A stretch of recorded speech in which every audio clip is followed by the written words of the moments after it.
Lieutenant Commander Alex Winters stood in front of the large window in the space station, watching ships come and go. His dark blue uniform was perfectly pressed. His boots shined. After 10 years of excellent service, he expected his next assignment would be on one of the newer ships. Maybe even the USS Valiant, the pride of the United Alliance space fleet with its advanced weapons and cutting-edge technology. Alex checked his datapad again. There had to be a mistake. The message clearly stated his new assignment was to the USS Horizon. Everyone in the fleet knew about that ship. It was old, slow, and barely functioning. People called it the flying coffin because serving on it felt like being buried alive. "Enjoying the view, Winters?" a deep voice asked from behind. Alex turned to see Admiral Peter Jones, his gray hair cut short and his face serious as always. "Admiral." "Sir, there must be some mistake with my new orders," Alex said, standing straight. The Admiral smiled, but it didn't reach his eyes. "No mistake, Winters. You're the new commander of the Horizon. But sir, that ship is 70 years old. It was built as a diplomatic vessel, not for combat." "Are you questioning your orders, Lieutenant Commander?" The Admiral's voice grew cold. Alex knew better than to argue. "No, sir, just surprised." "Good. Report to Docking Bay 12 at 0800 tomorrow." The Admiral walked away, leaving Alex alone with his thoughts. Later that night, in his small quarters, Alex looked up everything he could find about the USS Horizon. The ship was ancient. It had been quickly changed for combat during the First Contact War, but that was decades ago. Its weapons were weak, its shields outdated, and its engines could barely reach Warp 3 when modern ships easily hit Warp 9. A message appeared on his screen from his friend Captain Sam Peterson. "Heard about your new command. Tough break. Word is you made enemies when you criticized all that money spent on new ships last month." Alex sighed. So this was punishment for speaking his mind. He had publicly questioned why the Alliance kept building expensive new ships instead of upgrading their existing fleet. Apparently, some powerful people didn't like his ideas. The next morning, Alex walked down the long corridor of Docking Bay 12. At the end, he got his first look at his new command. The USS Horizon was small compared to modern ships. Its hull was scratched and showed signs of many repairs. It looked like it belonged in a museum, not active service. A small group of officers waited by the airlock. They stood at attention as Alex approached. "Lieutenant Commander Winters, welcome aboard, sir," said a woman with short brown hair and lieutenant stripes on her uniform. "I'm Lieutenant Olivia Martinez, Chief Engineer." "Thank you, Lieutenant. At ease, everyone," Alex said, looking at each officer. Besides Martinez, there was Lieutenant Daniel Wright, a thin man with glasses who served as communications officer. Next to him stood Lieutenant Grace Sullivan, the ship's medical officer, her red hair pulled back in a tight bun. The security chief, Lieutenant Ben Hawkins, was a tall man with broad shoulders and a serious expression. "Is this the entire senior staff?" Alex asked, surprised. "Yes, sir," Martinez answered. "We're operating with a skeleton crew, 42 people total." Alex followed them inside the ship. The corridors were narrow, the lighting dim. Everything looked worn and old. In the bridge, outdated control panels lined the walls. Nothing like the sleek touchscreens of modern vessels. "Our mission, sir?" Lieutenant Wright asked as Alex sat in the captain's chair, feeling the worn cushion beneath him. "We're to patrol the Hadron Expanse," Alex replied. The bridge grew quiet. Everyone knew what that meant. The Hadron Expanse was dangerous space, known for pirate attacks and mysterious disappearances. "With all due respect, sir," Martinez said, "this ship isn't equipped for that kind of mission. Our weapons can barely dent modern shields. Our own shields wouldn't last 5 minutes against a serious attack." "I'm aware of our limitations, Lieutenant," Alex said, "but these are our orders." After the briefing, Martinez showed Alex around the ship. The engine room was worst of all, old technology trying to keep an ancient vessel running. "How do you keep this ship flying?" Alex asked. Martinez smiled for the first time. "Creative solutions, sir. Fleet Command doesn't approve most of my ideas for improvements, so I've had to work with what we have. Tell me about these ideas, Alex said, genuinely interested. Martinez's eyes lit up. Well, I've designed a way to reconfigure the power distribution that could increase shield strength by 30%, and I've developed a modification for our phasers that would make them more effective against modern shields. Why were these ideas rejected? Too experimental, they said, too risky. They prefer to follow standard procedures. Alex nodded slowly. What about the rest of the crew? Wright and Sullivan seemed interesting choices for this assignment. Martinez laughed. That's one way to put it. Wright is brilliant with communications systems. Too brilliant, maybe. He was court-martialed for hacking into a starbase security network. Said he was just testing their defenses. And Sullivan? Developed some experimental medical treatments that saved a lot of lives during the Orion plague. But they weren't approved procedures, so she got in trouble. So this ship is where they send people who don't follow the rules, Alex said. People who think differently, Martinez corrected. People who make waves. 3 days later, the USS Horizon left space dock on its new mission. As the small ship moved away from the station, Alex stood on the bridge watching the stars on the main view screen. Set course for the Hadron Expanse, Lieutenant Hawkins, he ordered. Warp 2. Course. Set, sir. Warp 2, Hawkins replied from the helm. The ship shuddered slightly as it entered warp speed. Alex gripped the armrests of his chair, wondering if the ship would hold together for the entire journey. Commander, Wright called from his station. I'm receiving strange readings from Sector 47 Alpha just inside the Expanse. Can you identify them? Alex asked. No, sir, it's like nothing I've seen before. Alex leaned forward in his chair. Maybe this mission wouldn't be just exile after all. Change course to investigate, Lieutenant Hawkins. Let's see what we found. As the stars streaked by outside, Alex couldn't help but feel that despite its flaws, the Horizon and its unusual crew might surprise everyone, including him. The USS Horizon slowed as it approached the source of the strange readings. Through the main view screen, the crew could see something floating in the darkness of space.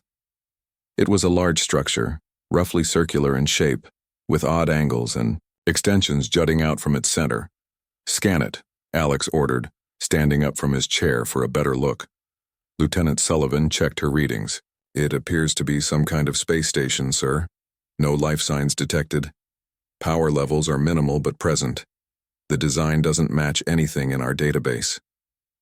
An alien station? Lieutenant Wright asked, excitement clear in his voice. Could be, Alex replied. How long has it been here?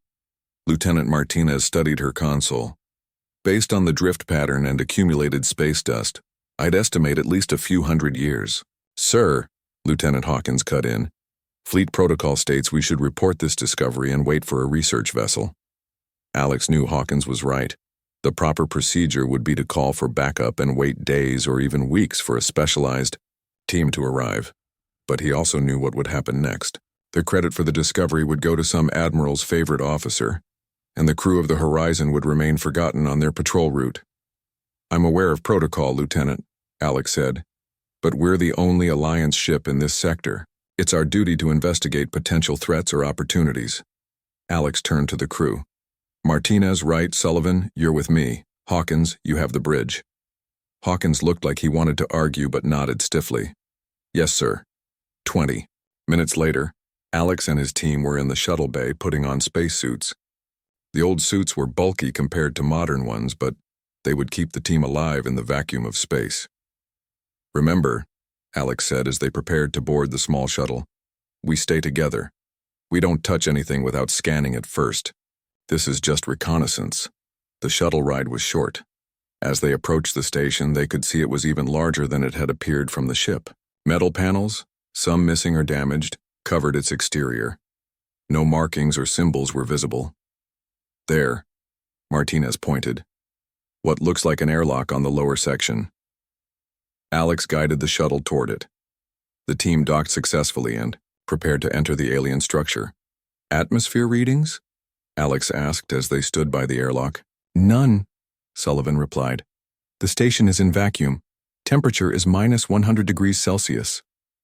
We'll need to stay in the suits, Alex said. Let's move. They pushed through the airlock into the station. Their suit lights cut through the darkness, revealing a wide corridor with smooth walls. The ceiling was higher than would be normal on human ships, and the doorways were wider. Whoever built this was larger than humans, Sullivan observed. Wright walked to a panel on the wall. This looks like some kind of control interface. Can you get it working? Alex asked. Wright examined it carefully. Maybe. There's still power, just very low levels. He connected a small device from his belt to the panel. I'm going to try to reroute some power from our equipment. After a minute of work, lights flickered on in the corridor, dim but enough to see by. The team moved deeper into the station, finding large rooms filled with what appeared to be research equipment. Sir, Sullivan called out, I think I know who built this. She was standing in front of a wall with a faded symbol, a spiral pattern with 3 stars. Arcturians, Alex breathed.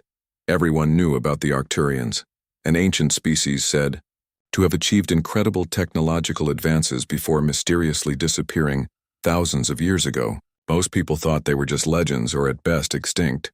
If this is really Arcturian technology, Martinez's voice trailed off, the implications clear. Let's keep moving, Alex said. They found the central room of the station a few minutes later.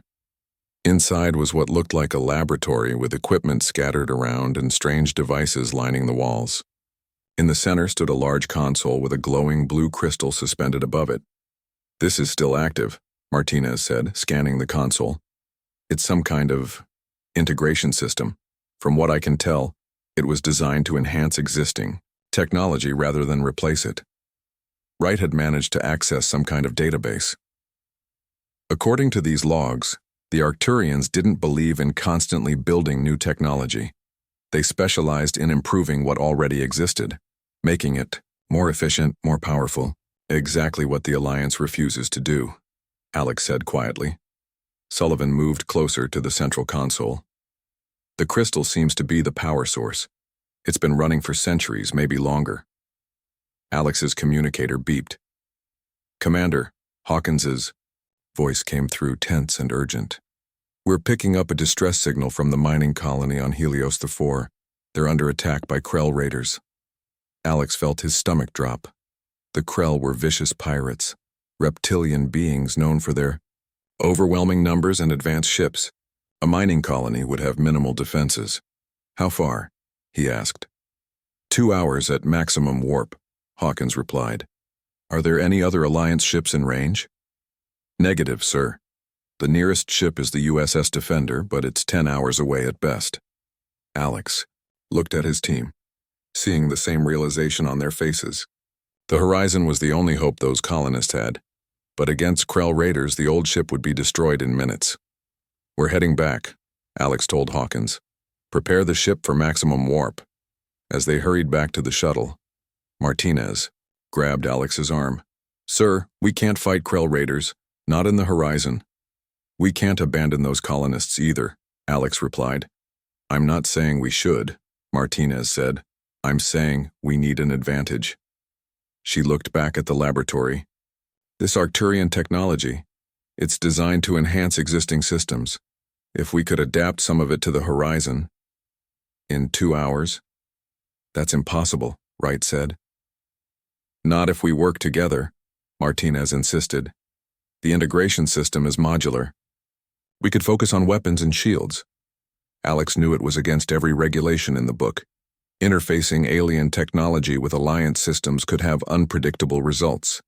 If they survived, he'd face a court-martial for sure. But if they did nothing, hundreds of civilians would die.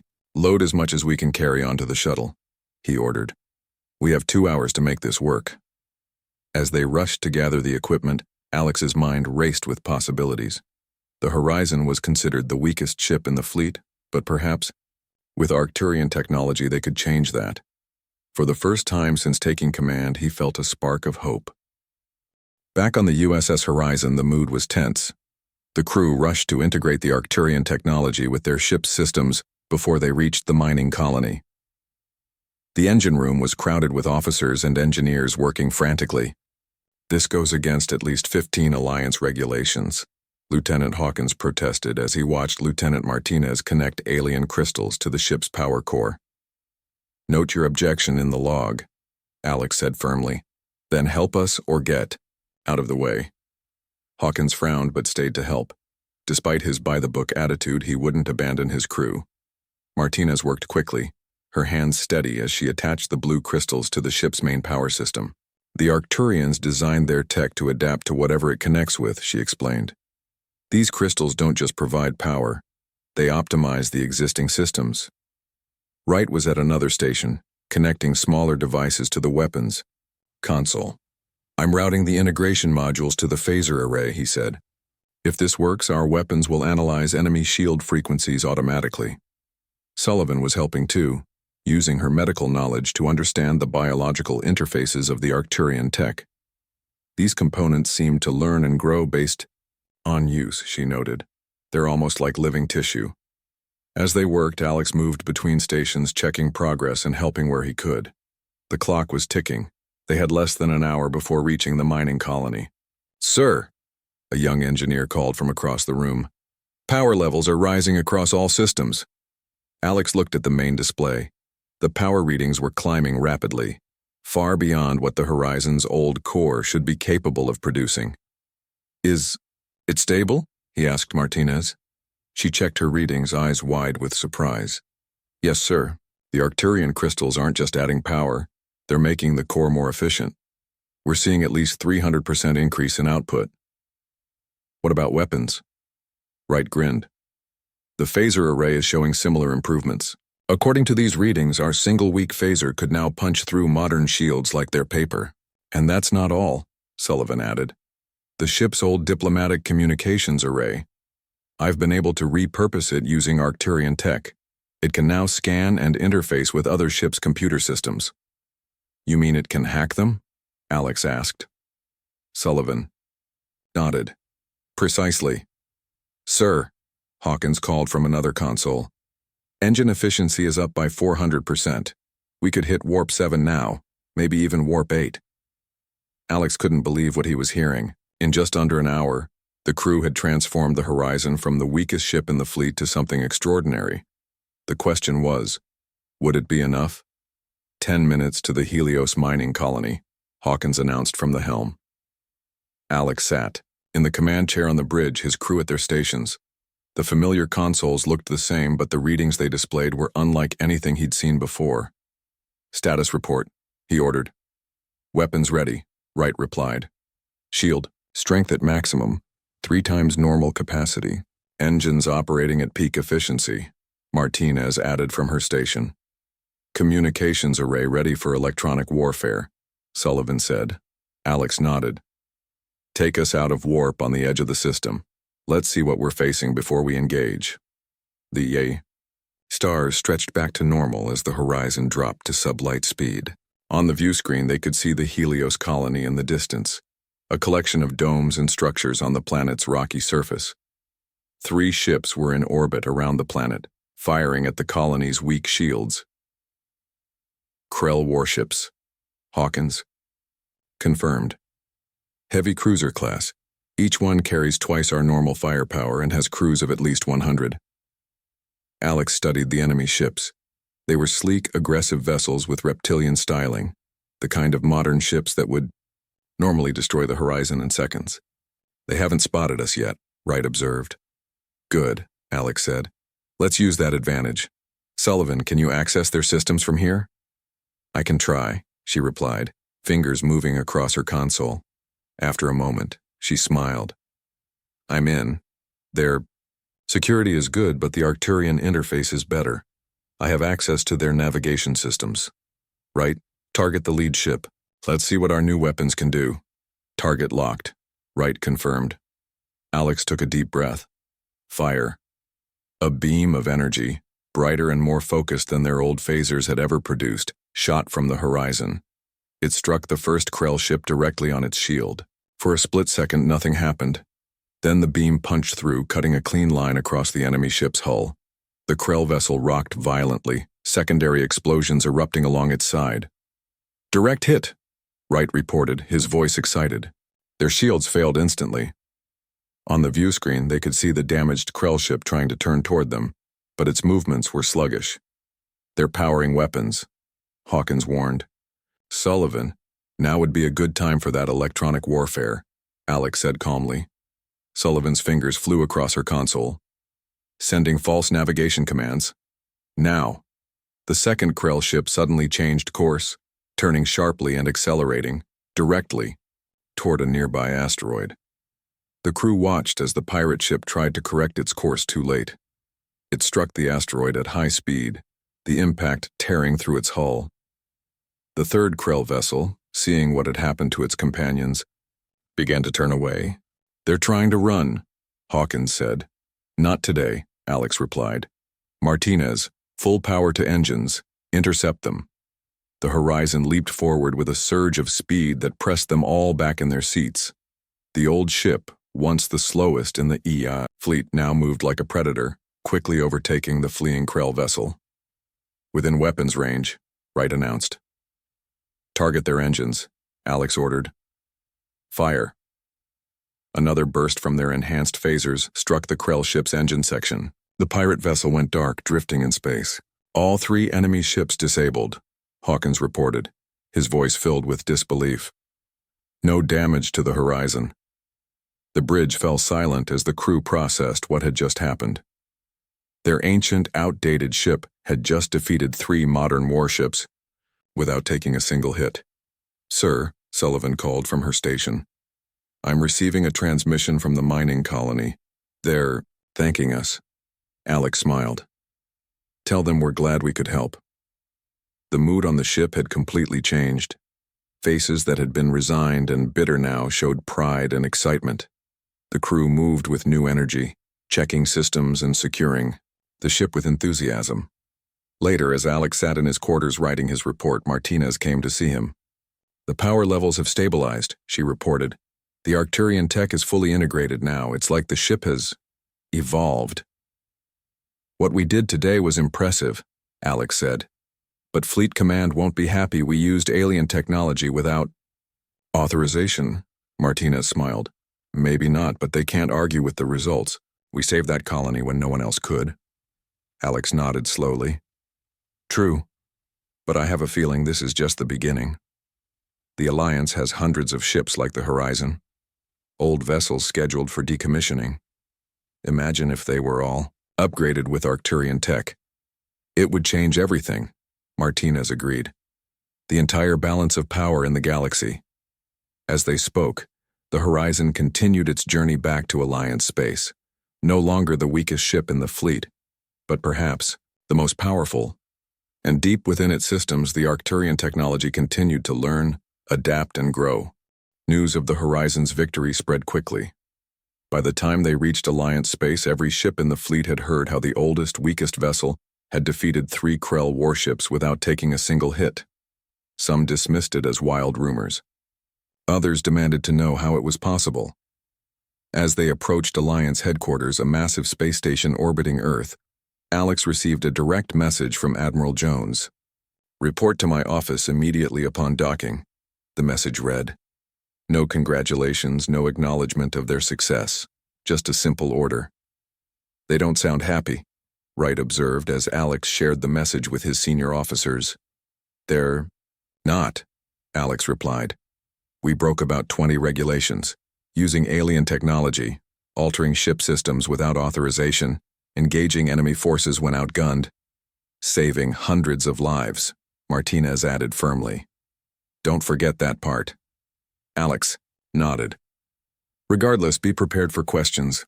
They'll want to know everything about the Arcturian technology." The Horizon docked smoothly at the station.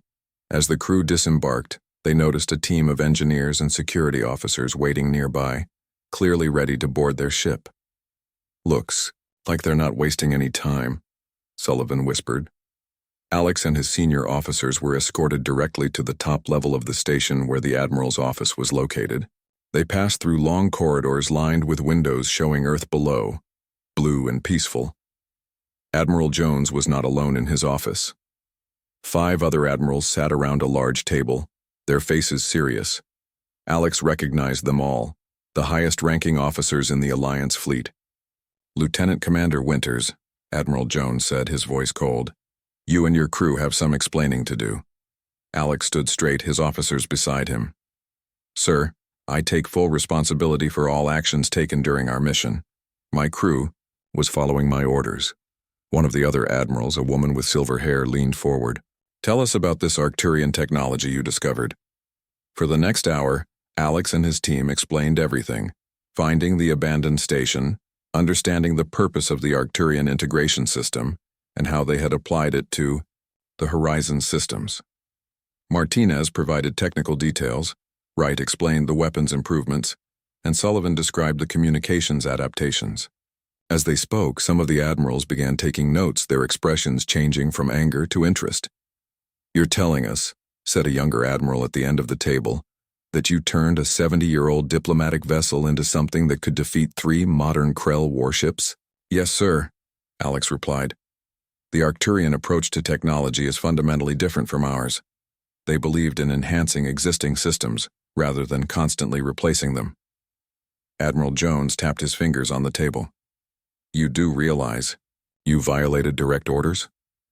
"The Arcturian station was known to us. Alliance intelligence had intercepted messages suggesting it existed months ago." Alex felt his blood run cold. "You knew about it, sir?" "We deemed recovery too dangerous," Jones continued. "The Arcturians vanished for a reason. Their technology could be unstable, even dangerous. That's why we assigned the Horizon to patrol that sector." Suddenly everything became clear to Alex. "You sent us as scouts, expendable assets on a potentially deadly mission." The room fell silent. None of the admirals denied it. "Instead of being destroyed," Alex continued, "we found something that could revolutionize the entire fleet. The billions spent each year on new ships could be used to upgrade our existing vessels to capabilities far beyond what we've seen before." The silver-haired admiral nodded slowly. "It's an interesting theory, Commander. But the safety concerns remain. We need to study this technology thoroughly before considering wider implementation." "The crew of the Horizon will be debriefed," Admiral Jones announced. "The ship and all Arcturian technology will remain quarantined until further notice." As they left the meeting, Martinez walked close to Alex. "They're going to bury this," she whispered. "They'll study the tech in secret, then claim it's too dangerous for general use." Alex nodded. He had sensed the same thing. Too many powerful people had too much to lose if the Alliance suddenly stopped ordering new ships and started upgrading old ones instead. Back on the station, the crew was surprised to find themselves treated like heroes. Other officers wanted to hear their story, to learn how they had defeated the Krell. News reports praised their bravery and quick thinking. That evening, Alex received a visitor in his temporary quarters, Captain Sam Peterson, his old friend. "Quite a story," Sam said after they had exchanged greetings. "You've got half the fleet talking about the flying coffin that became a warship overnight. And the other half?" Alex asked. "Worried," Sam admitted. "Military contractors who make billions selling new ships to the Alliance are in panic mode. Politicians who approve those budgets are scrambling to control the narrative." "What narrative?" Sam leaned closer. "That the Arcturian technology is dangerous and unstable. That using it risks the safety of the entire fleet." "That's not true," Alex protested. "The integration was smooth. The systems are more stable now than before." "Truth isn't the point," Sam replied. "Power is. And right now, you've upset some very powerful people." He paused, looking concerned. "There's more. I have friends in intelligence. There's a plan to seize the Horizon, remove all the Arcturian tech, and then reassign the crew to different posts throughout the fleet. They want to split you up, bury the whole thing." Alex felt anger building inside him. The Horizon's crew had saved lives. They had found a way to make the Alliance stronger. And now they were being treated like criminals. "When?" he asked. "Tomorrow morning. A special engineering team will board the Horizon at 600. Alex thanked his friend for the warning. After Sam left, he called an emergency meeting with his senior officers. In Martinez's quarters, they spoke in hushed voices. They want to take the ship and separate us, Alex explained. Pretend none of this ever happened. We can't let them do that, Martinez said. Not after what we've accomplished. What can we do? Hawkins asked. They're admirals. We're just a handful of officers. Wright smiled slowly. We might be just a handful of officers, but we have the most advanced communication system in the fleet, and I have an idea. As the senior officers of the Horizon huddled together, planning their next move, they knew they were risking their careers, perhaps even facing prison. But they had discovered something too important to let it disappear into classified archives. By morning, the Alliance would face its greatest challenge since its founding, and it would come not from outside enemies, but from the crew of its oldest, most underestimated ship. The crew of the USS Horizon worked through the night. Lieutenant Wright's plan was bold but simple. They would use their enhanced communications array to share the Arcturian integration methods with every ship in the Alliance fleet. Is this even possible? Hawkins asked as they gathered in the engine room of their ship. Wright nodded. The Arcturian communication system we adapted can reach every Alliance vessel simultaneously. We can send detailed instructions on how to implement the technology. But will other crews be willing to break regulations? Sullivan wondered. Once they understand what's at stake? Yes, Alex said firmly. Many ships in our fleet are old, scheduled for decommissioning. Their crews have nothing to lose. Martinez was busy preparing data packets. I've simplified the integration process. Most ships should be able to implement basic enhancements within hours. At Euro 500, 1 hour before the special engineering team was scheduled to board, the crew returned to the Horizon. They moved quickly through the familiar corridors, each heading to their station. Security teams are gathering at Airlock 3, Hawkins reported from his console. They'll be here in 20 minutes. Alex sat in the command chair. Wright, are we ready? Wright's fingers flew across his console. Communications array is powered up. The message is ready to broadcast. Martinez, engines are hot. We can break. Dock in 30 seconds. Alex took a deep breath. Sullivan, begin the broadcast. Sullivan activated the enhanced communications array. The lights dimmed briefly as power surged through the system. On the main screen, they could see their message being transmitted to hundreds of ships across Alliance space. The message was direct. Detailed instructions on how to implement Arcturian technology, proof of its effectiveness, and a warning about the attempt to suppress this information. Broadcast complete, Sullivan announced. Receiving acknowledgements from 87 ships so far. Suddenly, alarms blared throughout the station. They've detected our transmission, Hawkins warned. Security teams are moving faster. They'll be here in 5 minutes. Time to leave, Alex said. Martinez, disconnect from docking clamps. Hawkins, set course away from the station. The Horizon detached smoothly from the station. Its enhanced engines glowed brightly as the ship pulled away. Alliance Command is ordering us to return immediately, Wright reported. 3 patrol ships are moving to intercept. On the view screen, Alex could see 3 modern vessels closing in. Each was heavily armed and faster than a normal Horizon-class ship. They're within weapons range, Hawkins said tensely. Hold steady, Alex ordered. They won't fire. Not here, so close to Earth. The patrol ships surrounded the Horizon, forcing it to slow. We're being hailed, Wright said. Alex nodded. On screen, Admiral Jones's face appeared, his expression furious. Commander Winters, you are ordered to stand down immediately. What you've done is an act of mutiny. With respect, Admiral, Alex replied calmly. We've committed no crime. We've shared information that could transform the Alliance, make it stronger. You've transmitted classified technology without authorization. Technology that works, Alex countered. Technology that saved lives when we were sent on what you knew was a potentially deadly mission. As they spoke, something unexpected happened. One by one, the patrol ships surrounding them powered down their weapons. Sir, Wright said, excitement in his voice. I'm receiving messages from the patrol ships. They've received our transmission. They're implementing the Arcturian upgrades now. The Admiral's face paled. What? It's happening throughout the fleet, Sullivan added. Vessels are reporting successful integration. Older ships especially are seeing dramatic improvements. 4. The first time Alex allowed himself to smile. You see, Admiral? This isn't about one ship or one crew. This is about the future of the entire Alliance. Over the next hours, reports flooded in from across Alliance space.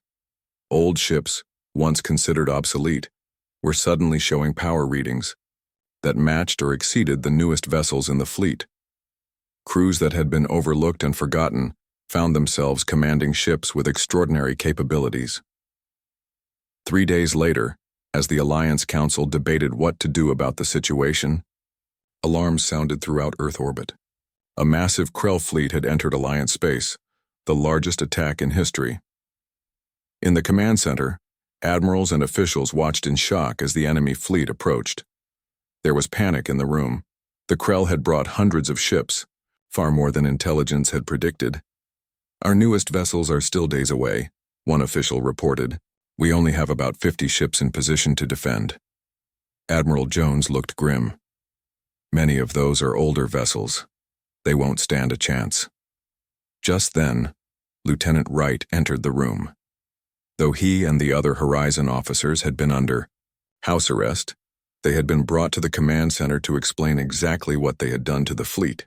Actually, sir, Wright said, pointing to the display, those older ships are exactly what will save us today. On the large screens, they could see Alliance vessels moving to intercept the Krell fleet. Old ships, some dating back decades, formed the front line of defense. As the battle began, the observers expected a massacre. Instead, they watched in amazement as the enhanced Alliance ships engaged the enemy. Vessels that should have been easy targets were now evading Krell weapons with surprising speed. Ships with minimal armaments were cutting through enemy shields with ease. Small scout ships, once useless in battle, were now hacking into Krell systems, causing confusion in the enemy fleet. Freighters, their cargo holds fitted with Arcturian enhanced. Weapons provided unexpected firepower from the edges of the battlefield. The battle that should have been a devastating loss for the Alliance turned into a decisive victory. The Krell, facing resistance unlike anything they had encountered before, retreated in disarray. In the aftermath, Alex and his crew were called before the full Alliance Council. They expected punishment. Instead, they found praise. The Arcturian integration methods have been officially approved for implementation across the fleet, the Council President announced. What began as an unauthorized action has proven to be the greatest advancement in Alliance technology in 50 years. Admiral Jones stepped forward, looking uncomfortable, but determined. Lieutenant Commander Winters, in recognition of your service, you are hereby promoted to captain. You are offered command of our newest flagship, the USS Defender. Alex looked at his crew, Martinez, Wright, Sullivan, Hawkins, then back at the Admiral. Thank you, sir, but I must decline. I request to remain in command of the Horizon with my current crew. The Horizon? Jones asked, surprised. Even with the enhancements, it's still an old ship. An old ship that changed everything, Alex replied. Besides, we have a new mission in mind. There may be other Arcturian stations out there, other technologies waiting to be discovered. Later, as the Horizon prepared to depart Alliance space, Alex stood on the bridge with his crew. The ship that had once been called the Flying Coffin now represented the future of human space exploration. Course set, Captain, Hawkins reported, from the helm. Ready when you are. Alex looked at each member of his crew, no longer outcasts but pioneers. Let's see what else is out there, he said. Warp 8. The Horizon streaked away into the stars, faster and more powerful than its builders could have ever imagined, carrying a crew that had proven sometimes the greatest strength isn't having the newest technology. It's finding new ways to use what you already have.